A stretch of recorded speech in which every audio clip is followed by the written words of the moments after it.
Sorry, I was so wrapped up. I just was like, I loved the whole love as a verb, and I was still formulating that in my head, and I was like, that is magical. And then I was like, oh my gosh, where am I?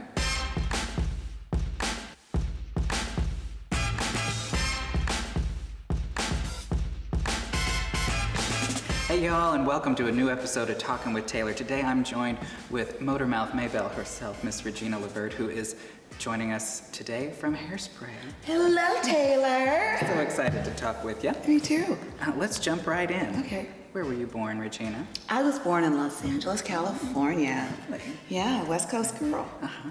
So what got you started in theater? You know, I didn't start until much later in my life, until I was in college. I was always this ridiculously shy kid, that kid that the teachers will write home and I was like, is your kid all right? Because she doesn't say anything in class and we're kind of concerned. But I had this fantastic professor that ended up being my mentor. I had a class called Intro to Oral Interpretations, and I did a poem called Death Be Not Proud by John Donne, and my grandmother just passed away. I wasn't thinking about acting or anything like that, but I just kind of read this poem. It had a lot of significance for me.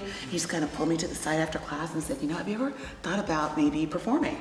And I said, no, these people are crazy. Because it was in the theater building and they were always around and about me, and doing all the stuff. I was like, they don't seem normal. So, now I want to be not normal people because I just ended up pursuing it. I thought, okay, he kind of encouraged me and said, you know, try it out. See if it's a fit for you. And I remember doing it and just being like, this is it. This is what I can do.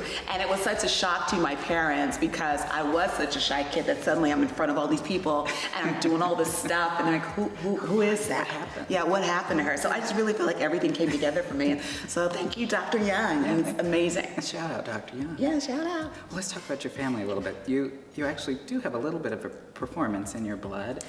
You're kind of from a bit of an R&B dynasty. I found this out as I was researching this morning, and I had a little freak out because you are related to Eddie LeVert and George LeVert. That's right.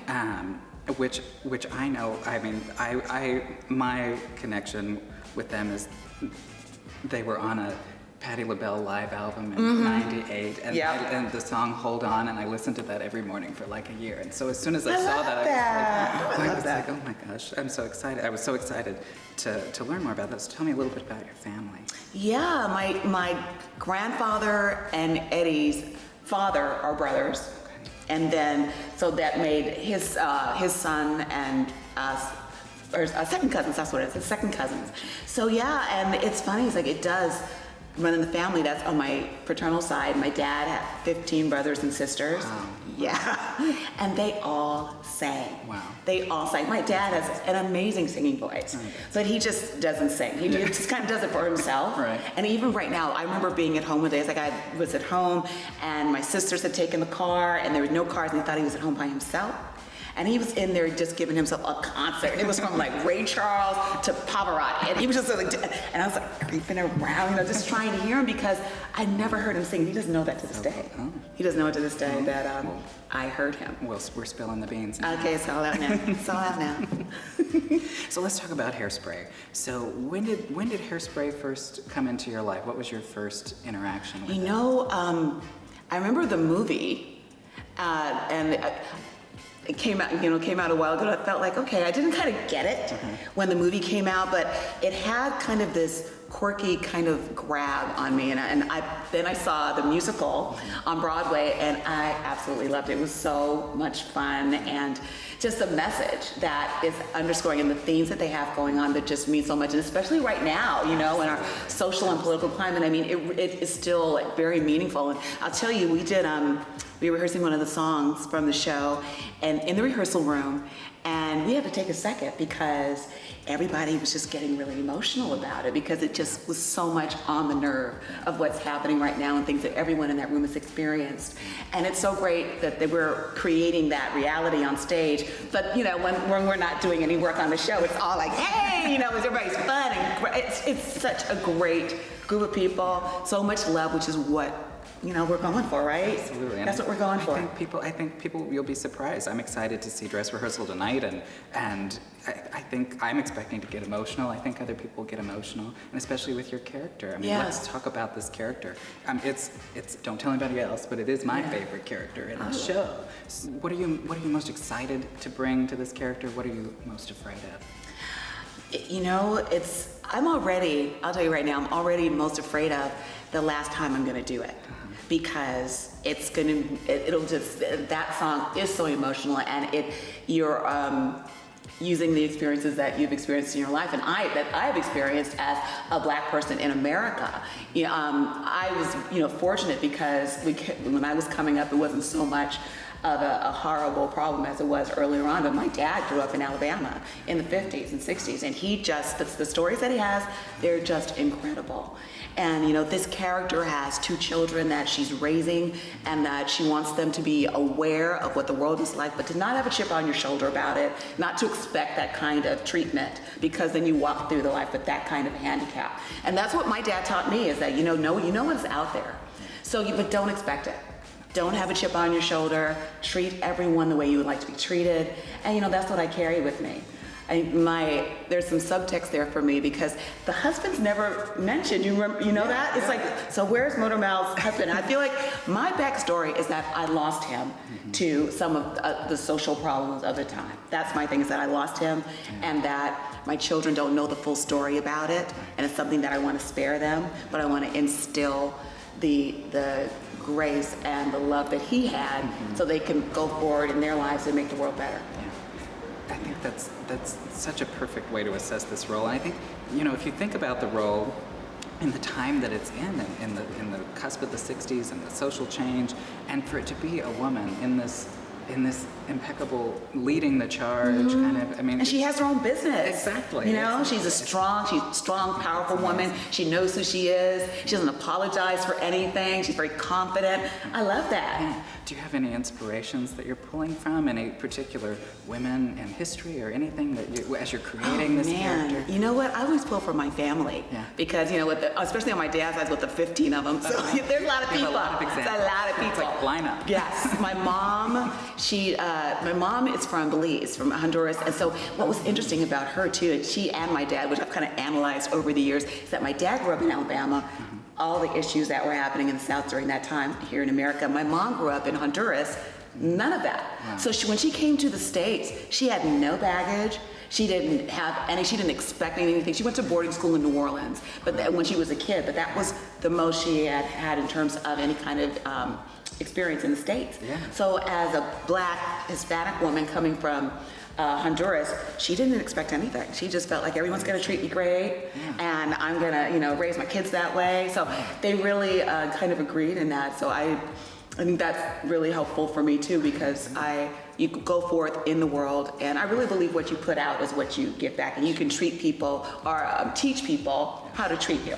So if you go out there and you expect good treatment, I think you can get it. That's what my mom taught me, so I kind of pull from her. And then I have my Aunt Agnes, who was crazy. But she lived her life. She had so much fun. She was, she had a bunch of boyfriends. She loved the men. She loved the liquor. She didn't apologize for anything. She was really funny. And we all need an Aunt Agnes. Yes.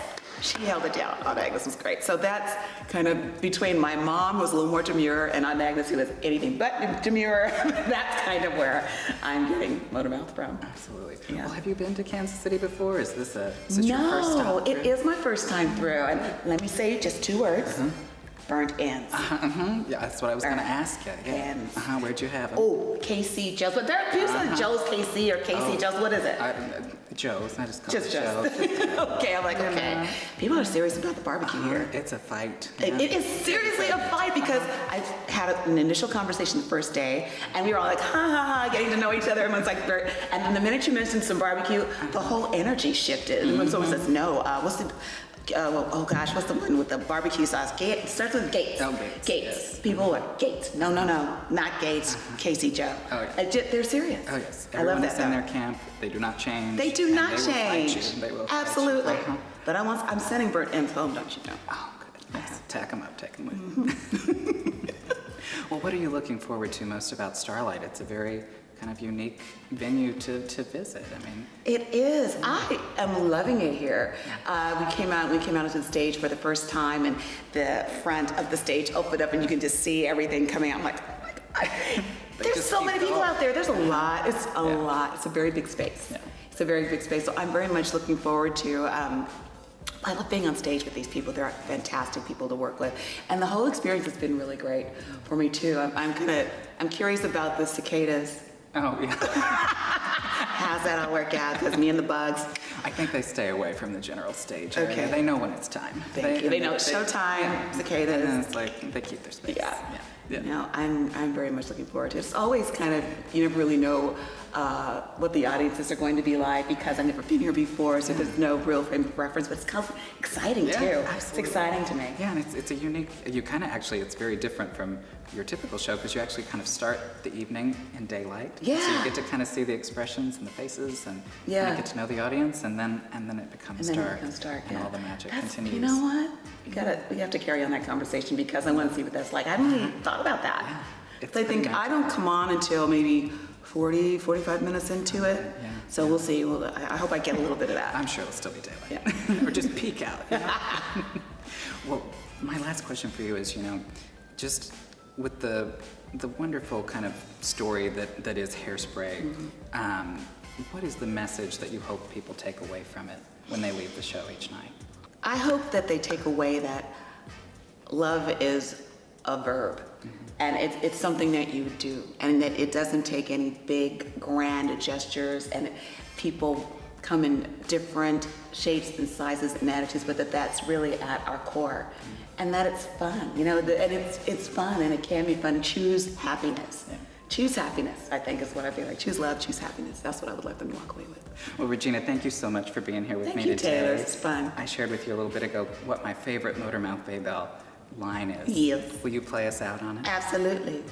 Step aside, Miss Buttercup. It's time to wrap this mother up.